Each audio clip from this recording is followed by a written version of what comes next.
పక్కా ప్లాన్తో మత్తు వదిలించారు. ఇక చెప్పులలో పెట్టుకొని పోతాను చూడరిగా టెక్నాలజీ ఇట్లా వాడతారు, చెప్పులను ఇట్లా కూడా వాడుకోవచ్చు అని మనకు దీన్ని చూస్తే అర్థమవుతుంది. ఇక పాదరక్ష సోల్లో డ్రగ్స్ పైనుంచి చూస్తే ఇగో ఇట్లా ఉంటుందట. ఇట్లా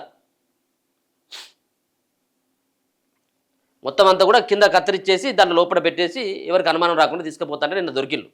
క్షేత్రస్థాయిలో నిఘా పెట్టి నైజీరియా డ్రగ్స్ రాకెట్ను చిత్తు చేసిన ఈగిలి బృందం మల్లాహు రెస్టారెంట్ నుంచి ఢిల్లీ వరకు మత్తు నెట్వర్క్ గుట్టు విప్పిన కొరియర్ పార్సెల్స్, వస్త్రాలు, పాదరక్షకాల పార్సిళ్లలో మత్తు మందులు. దేశవ్యాప్తంగా 2000 మందికి డ్రగ్స్ సరఫరా, సూత్రధారితో పాటు 50 మంది అరెస్టు, 3.5 కోట్ల విలువైన మత్తు మందులు స్వాధీనం. హైదరాబాద్కు చెందిన 11 మందికి డ్రగ్స్ రవాణా. మీడియాకు వివరణ వెల్లడించిన ఢిల్లీ అండ్ తెలంగాణ పోలీసులు. వీళ్ళు ఏం చేయాలిగా వీటితోటి ఈ దొంగలు ఇటువంటి మత్తు పదార్థాల ద్వారా ఒక పక్కన వాళ్ళ ఆదాయం ఒక మార్గం అయితే, ఈ మత్తు పదార్థాలకు బానిసై వాళ్ళకు తల్లి తెలుస్తలేదు, చెల్లి తెలుస్తలేదు, పక్కోడు తెలుస్తలేదు, మనోడు తెలుస్తలేరు. మర్డర్లు, మానభంగాలు మొత్తం అంతా కూడా ఒక రాక్షస ఆనందం పొందడానికి ఏ విధమైనటువంటి క్రైమ్కైనా వెనకాడట్లేదు ఈ డ్రగ్స్ వల్ల. వీళ్ళు ఏం చేయాలి? వీళ్ళు బయటకు వచ్చినాక ఇంకేమైనా పని చేస్తారు, ఇంకేం పని చేయడు వాడు, మళ్ళీ ఇదే దందా మొదలు పెడతాడు. కాబట్టి నాన్ బెయిలబుల్ కేసులు పెట్టేసి మనం ఒక 10 సంవత్సరాల పాటు లోపట్టే ఉంచాలి. ఇక వాడు ఇప్పుడు పోయిన తర్వాత మళ్ళీ 2 నెలలకు 3 నెలలకు వస్తే వాడు పోయి మళ్ళీ ఏదో భూమిని దున్నుకొని బతకడు, వాడు వచ్చి ఏదో ప్రైవేట్ ఉద్యోగం చేసేటువంటి స్థితిలో ఉన్నాడు. ఎందుకంటే ఆల్రెడీ వీళ్ళు దీనికి అడాప్ట్ అయిపోయాడు.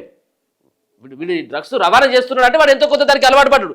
ఎందుకంటే డ్రగ్స్కి ఏ విధంగా రవాణా చేసినప్పుడు కూడా డబ్బుల కొరత ఎక్కువ ఉంటుంది, అంటే డబ్బుల కొరత ఉండదు, అధిక ఆదాయం ఉంటుంది దీని ద్వారా. ఎందుకంటే ఇది అంతా కూడా ఇల్లీగల్ కాబట్టి దీనికి అలవాటు పడ్డాడు. ఇంకేం పని చేస్తాడు వాడు? మళ్ళీ బయటకు వచ్చి మళ్ళీ ఇదే పని చేస్తాడు. కాబట్టి వాడిని బయటకు రానికుండా చేయాలి. రాష్ట్రంలోని మల్నాడు రెస్టారెంట్లో డ్రగ్స్ తీగ దొరికింది. అదేమిటి అని లాగుతూ వెళ్తే ఢిల్లీలో ఓ నైజీరియా వరకు వెళ్ళింది. అదేదో పెద్ద వ్యవహారంలా ఉందని గట్టిగా ప్రయత్నిస్తే ఏకంగా భారీ నైజీరియన్ డ్రగ్స్ కట్టెల్ డొంక కదిలింది. వినూత్నంగా వస్త్రాలు, బూట్లు, సౌందర్య ఉత్పత్తుల పార్సిళ్లలో వాటితో పాటు డ్రగ్స్ పెట్టి సరఫరా చేస్తున్న నెట్వర్క్ గుట్టు బయటపడింది. మల్నాడు రెస్టారెంట్ కేసులో ఢిల్లీ నుంచి వచ్చిన పార్సిల్ను స్వాధీనం చేసుకున్న ఈగిల్ అధికారులు అందులోని చెప్పుల్లో డ్రగ్స్ను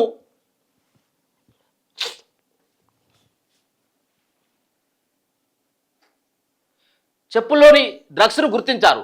ఆ పార్సిల్ని ఢిల్లీ నుంచి పంపిన నైజీరియాను గుర్తించి 4 నెలల క్రితం ఆపరేషన్ ప్రారంభించారు. సుమారు 15 రోజులు పూర్తిగా ఢిల్లీలోనే మకాం వేశారు. డ్రగ్స్ ముఠా అడ్డాలో మఫ్టీలో తిరుగుతూ వివరాలన్నింటినీ సేకరించారు. గురువారం అక్కడి పోలీసులతో కలిసి సంయుక్త ఆపరేషన్ చేపట్టి భారీ డ్రగ్స్ రాకెట్ గుట్టు రట్టు చేశారు. శుక్రవారం న్యూఢిల్లీ పోలీస్ ప్రధాన కార్యాలయం తెలంగాణ ఈగిలి బృందం SP Sitaram, Delhi crime branch joint commissioner Surendra Kumar ఈ ఆపరేషన్ వివరాలు వెల్లడించారు.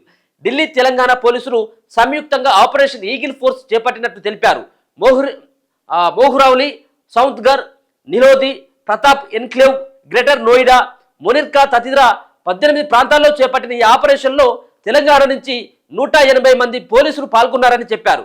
గ్రేటర్ నోయిడాలోని డ్రగ్స్ ముఠా ఆర్థిక వ్యవహారాలు చూసే కీలక వ్యక్తి బద్రుద్దీన్ను అరెస్టు చేశామని, ఆయన భార్య కూడా ఈ దందాలో పాల్పంచుకున్నట్లు గుర్తించామని తెలిపారు. ఇప్పుడు భార్యాభర్తలు అన్నట్టు ఇవాళ డ్రగ్స్ దందా పిల్ల మొగులు చేస్తా ఉన్నారు. ఇక ఇది కుటుంబ వ్యాపారం అయిపోయింది అనుకోరాదురిగా. తెలంగాణ పోలీసులు 7గురిని, ఢిల్లీ పోలీసులు 3గురిని మొత్తం కలిపి 10 మంది కీలక సూత్రధారులను, మరో 30 మంది నైజీరియాను అరెస్టు చేశామని తెలిపారు. కాగా డ్రగ్స్ను అరికట్టడంలో తెలంగాణ ఈగిలి బృందం కృషిని సురేంద్ర కుమార్ అభినందించారు. హైదరాబాద్లో 11 మందికి డ్రగ్స్ అట. కాగా ఆపరేషన్ ఈగిల్ ఫోర్స్లో 5340 ఎక్స్ఎస్టీసీ ఫిల్స్, అలాగే 250 గ్రాముల కోకైన్, 109 గ్రాముల హెరాయిన్, 250 గ్రాముల మిథాంఫెటమిన్ అట. మరి ఈ పలకడానికి కూడా మనకు గుర్తులేవు, ఎందుకంటే ఇవి మరి ఆ డ్రగ్స్ పేరు మరి గంత పొడుగు ఎందుకునే అర్థమవుతలేదు కానీ. సో 250 గ్రాముల మెథాంఫెటమిన్ను స్వాధీనం చేసుకున్నట్లు ఈగిల్ డైరెక్టర్ సందీప్ షౌంటిల్లా తెలిపారు. ఈ డ్రగ్స్ విలువ 3.5 కోట్లు ఉంటుందని వెల్లడించారు. దేశవ్యాప్తంగా 2000 మందికి పైగా వినియోగదారులు ఫెడరల్లకు డ్రగ్స్ సరఫరా చేస్తున్నట్లు గుర్తించామన్నారు. 16 కార్టెల్స్ ద్వారా ఈ మత్తుమందుల రవాణా జరిగిందని, డబ్బు స్వీకరించేందుకు 59 మ్యూల్ ఖాతాలను వినియోగించారని, మొత్తం 107 బ్యాంకు ఖాతాల్లో డ్రగ్స్ కొనుగోలుకు సంబంధించిన డబ్బు జమైందని వివరించారు. మత్తుమందులు కావలసిన వారు నైజీరియాను సూచించిన బ్యాంకు ఖాతాలకు డబ్బు పంపించి ఆ స్క్రీన్ షాట్ను వాట్సాప్లో పంపాక ఢిల్లీ నుంచి కొరియర్ కంపెనీల ద్వారా పార్సిల్లో డ్రగ్స్ పంపుతున్నారని తెలిపారు. హైదరాబాద్కు చెందిన 11 మంది డ్రగ్స్ వినియోగదారులు ఉన్నట్లు ఇప్పటి వరకు గుర్తించామని చెప్పారు. ఇక చూడండి, పైసలు కూడా డబ్బులు ఇక్కడ ఉన్నటువంటి వీటికి జలసాలకు అలవాటు పడి ఈ విధమైనటువంటి దందాలకు వెళ్ళిపోతాను.